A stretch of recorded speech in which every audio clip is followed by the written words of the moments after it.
I do a lot of community meetings. I'm constantly asked, why don't our roads look like Ohio? That's the number one question. We have the same weather climate. And the reality is because we have a different funding source as well. Of course, you're going to have the gas tax. Of course, you're going to have the registration fees. But Ohio invests a lot more money in their roads. Welcome to Your Daily Detroit, recorded on Wednesday, June 26, 2019. I'm Jer Stays. Today, we're talking roads in Wayne County. It's Michigan's most populous county, and not only includes the city of Detroit, but suburbs like Dearborn, Northville, Livonia, and the Grosse Pointes. They say the county is staring at a $3 billion bill over the next decade just to fix the roads we have. In a conversation up at the Mackinac Policy Conference with Deputy Wayne County Executive Khalil Rahal and Director of Public Service Beverly Watts, we talk about the real options on the table, how Governor Gretchen Whitmer's road proposal might fit into this, and what they believe is an antiquated road funding formula set just after World War II. We'll dive in right after this. Daily Detroit is brought to you in part by Repurpose. That's where you can get hired by Detroit's best startups and companies.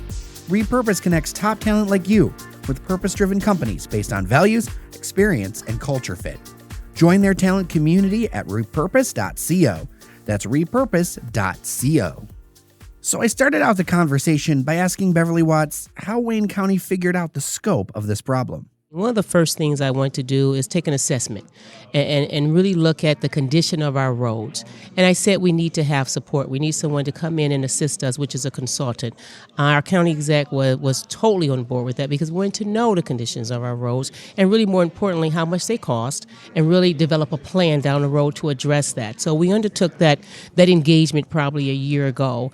We retained a consultant to tell us exactly what are the conditions and how fast are they deteriorating? And more importantly, the roads that we're doing right now, what do we mean to do to do preventative maintenance on those roads and help us develop a plan with the funding that we have until we get additional funding that we also are engaging in trying to make that effort happen. So it's fair to say to both of you that this is an issue that you kind of had heads up on for a while, that it was coming. This is no surprise. No surprise whatsoever. I mean, we're the largest county in the state of Michigan by almost 500,000 people. And when you think about it, not only are we the largest county to serve the most residents, we take on everybody else's pressure. So it's a real big problem for us, and it's a different problem for us than other people because we've got 4 major sports teams downtown. We sit on an international border where we have another bridge coming. We have the most truck traffic.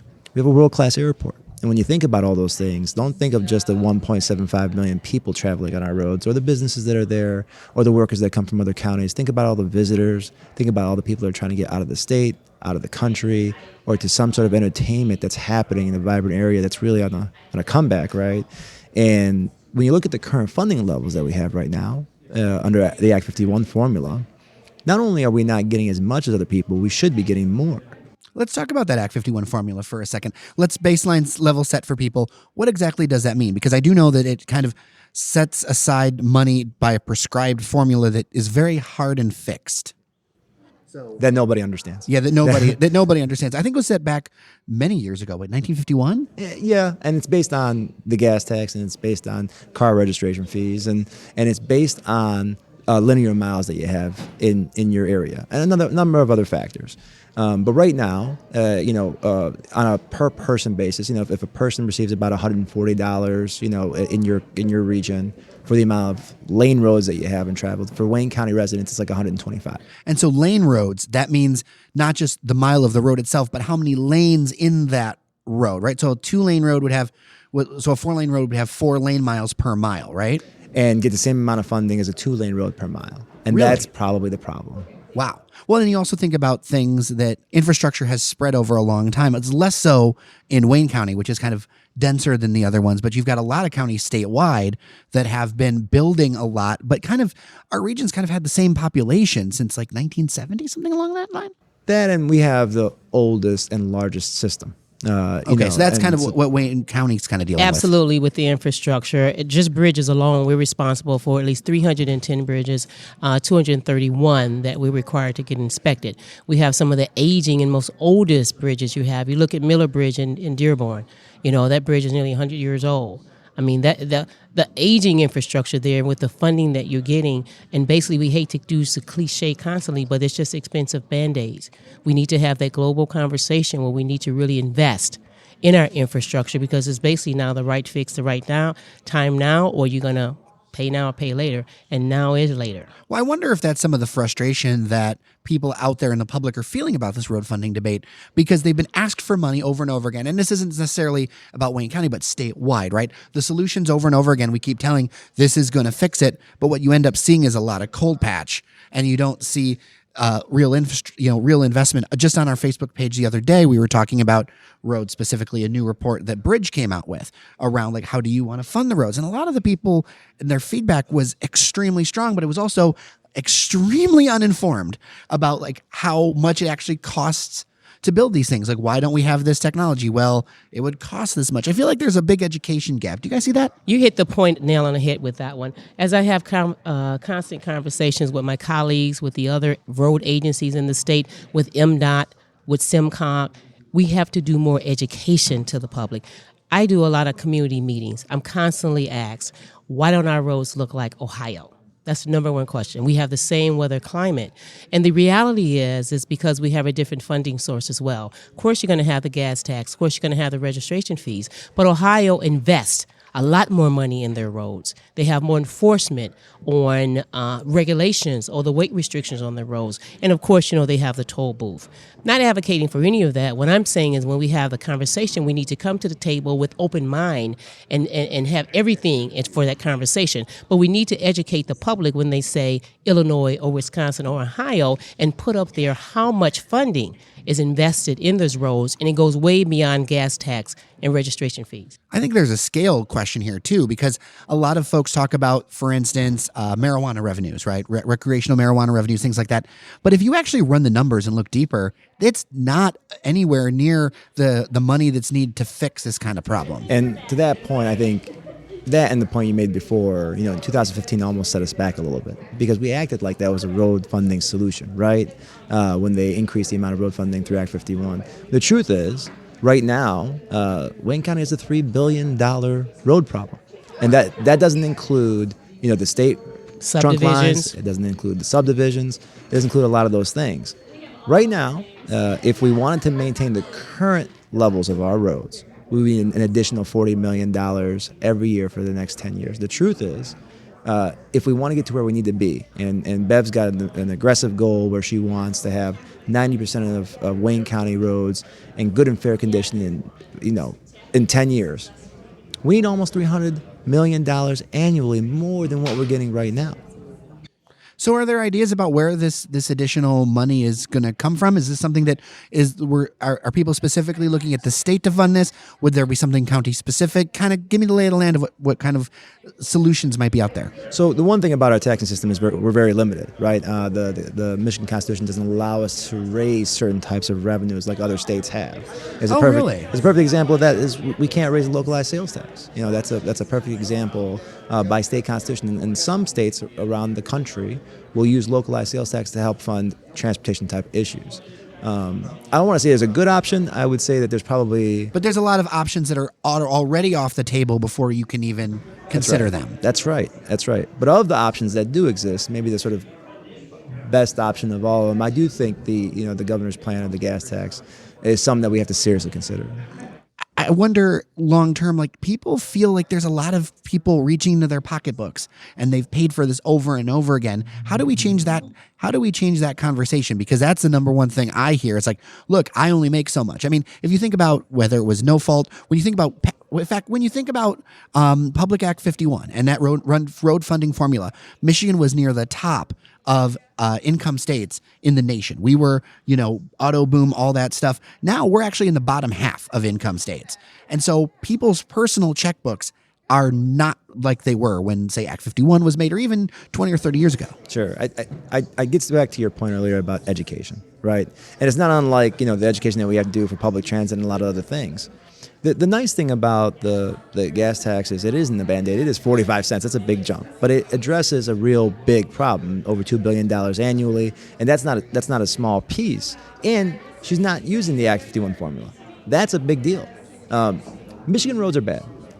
But there are other places that the Michigan roads are not as bad as certainly places like Southeast Michigan. And this is a very much heavily dependent on Southeast Michigan problems because, as I told you earlier, when Wayne County residents receive less than other folks and take on more of the traffic problems, the good news about this money is because it doesn't go into that formula, it's spent more wisely. And education like that. And the fact is, for every dollar you do put in the public infrastructure, you get $5 back into the economy. And so, yeah, you only have so much money. Yes, you only have so many opportunities.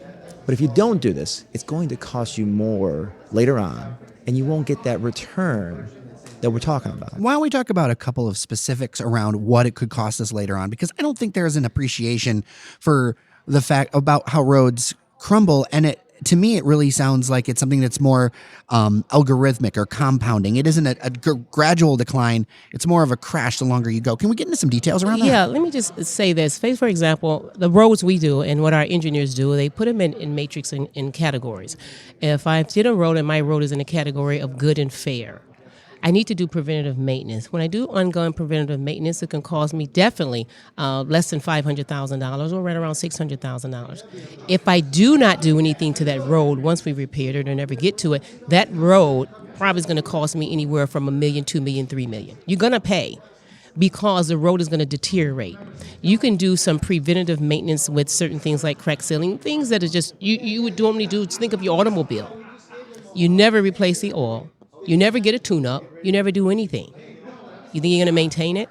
So it's the same philosophy, basically. You're going to pay for that road twice, 6 times more of that road if you do not do preventative maintenance. Unfortunately now, because we do not have the funding that's needed and all of our infrastructure is kind of aging, and I'm just not speaking about Wayne County, we're forced to really utilize the funding we have now to address the poor condition roads. So over here, you're leaving those roads in fair condition because you don't have enough funding to do the preventative maintenance. Meanwhile, that number is going up because it's getting neglected. A lot of folks talk about, and since it seems you are really into the nuts and bolts of this, which I really, really appreciate, a lot of folks are saying, okay, what about technology? What about different road technologies and those kind of things? Are there options on the table there, or is this directly tied to funding, that we can't do those other things unless we get more money? Well, some of the things you can do, you just can't do widespread. Say, for example, Wayne County, we're the largest county in the state. Again, going back to the bridges, we're responsible for 231 bridges. Look at the roads that we're responsible for. You do not have enough funding to address all the needs. Going back to the roads, we have the aging infrastructure roads. I don't even call some of my infrastructure potholes. We have craters certain places. So you're putting now expensive Band-Aids there. So I wouldn't say you couldn't do all those things. You just can't do it timely. You really have to pick and prioritize. And that will change all the time when you go through a snow and winter season. Yeah. I think there's 2 myths that you kind of continually raise up. One is that there's a better way to do it, right? And I apologize for continually raising them, but my inbox gets flooded. No, I think these are We good agree. points to raise. Yeah. These are actually excellent points to raise in different ways. I mean, they're different. They're overall themes with different points. In that, look, there's gravel, there's asphalt, there's concrete. I mean, and you're not going to build, a gravel bridge. That's not the way things work, right? When concrete breaks, it breaks. Asphalt can bend over time. And there are positives and negatives to both, but I'll tell you, there isn't some magic technology formula for the roads thing that we're just missing. The other myth is the money. And most folks think there is government, there is money in government. Do you know how many times I get the word audit in my inbox? Audit. It's insane. Yes. And if you look, there's been tons of them over the years and they find nothing. Right. And I will tell you, I welcome an audit. That goes to the education piece because then they'll see it. I welcome it. Yeah. Well, I mean, I would, in her, in the governor's package, I will say that she's spending the money more wisely than putting it in Act 51. I'll give that a little bit of credit, right? And there's a little bit of credence in that, and I think maybe some education that you're talking about is necessary. But the fact of the matter is, there isn't anybody who's in this field, on both sides of the aisle, in different branches of government, who don't all agree that there isn't enough funding, that this is not just a case of mismanagement. And it's like Beverly said, it's like your car or like going to the doctors. My wife yells at me for not going to the doctors all the time. One day I'm just going to get really sick and that bill's going to be very expensive. That is what Michigan has done for decades with our roads. Well, I'll leave it with that. Beverly, Khalil, thank you so much for joining us on Daily Detroit. Thank you. A new study called Foot Traffic Ahead lists Detroit as being the fastest growing area for walkable urban spaces in the country. The study was done by the Center for Real Estate and Urban Analysis at George Washington, Smart Growth America, the real estate firm Cushman & Wakefield, and online service Yardi Matrix. Walkable neighborhoods and spaces are more in demand than suburban-style ones right now. We know this through the premium they can charge and get for rent. It costs, on average, 42% more to rent in walkable areas in Detroit. That's well below the national premium average of 75% for walkable neighborhoods. One thing to note, though, although we're the fastest growing for walkable space, just 10% of the city is considered walkable. And let's remember, you can fit all of Boston, San Francisco, and Manhattan in the footprint of Detroit. So I'll add my 2 cents here. There is still so much running room on developing walkable neighborhoods in the city. Thinking back to a previous episode of the podcast with Mike Wilkinson of Bridge, Michigan, where we talked about the neighborhoods that people are actually buying homes in, well, it's all in walkable, more urban areas. You think West Village, Indian Village, University District, Palmer Park, downtown, all walkable. And if you want to build tax base, and the city still desperately needs to build tax base, well, there's an answer for you, and it also helps explain why you see so many urban programs happening around the city. The stock market of things based in Detroit, StockX, has raised another $110 million in a Series C financing round. There's a new CEO, too. Scott Cutler, a former executive VP at eBay, will now take the reins. Co-founder Josh Luber moves to another leadership role and will get a spot on the board of directors. StockX is Michigan's second unicorn startup company, meaning that it's worth more than $1 billion. It was started in 2016 by Luber and Dan Gilbert. And finally, up in Ferndale, the old Motorama Motel at 8 Mile and Woodward is going to see redevelopment. The 21,000 square foot building will become an urbane apartment building, with a coffee shop planned for the first floor. The deal closed late Tuesday. Financing for the project was through the Detroit-based Ferlito Group. No project price was disclosed.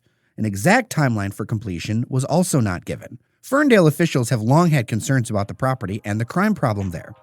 The city's police chief previously said that the motel was a haven for prostitution, human trafficking, drugs, assaults, and other crime. And that's all for today. Thanks to our members at patreon.com/dailydetroit for helping us push Detroit's conversation forward. Also, a nod to Randy Walker behind the scenes for helping me push these out. And of course, Bob and David Podcast Detroit. Sven, after a short summer break, is back in the studio tomorrow. We have episodes coming together about spirits, the newest food and drink spots around town, and a conversation with a developer doing some pretty interesting things near 7 Mile and Woodward in the city. I'm Jer Stays. Thank you for listening to the Daily Detroit Podcast, and we'll see you around Detroit. You're listening to the Podcast Detroit Network. Visit www.podcastdetroit.com for more information.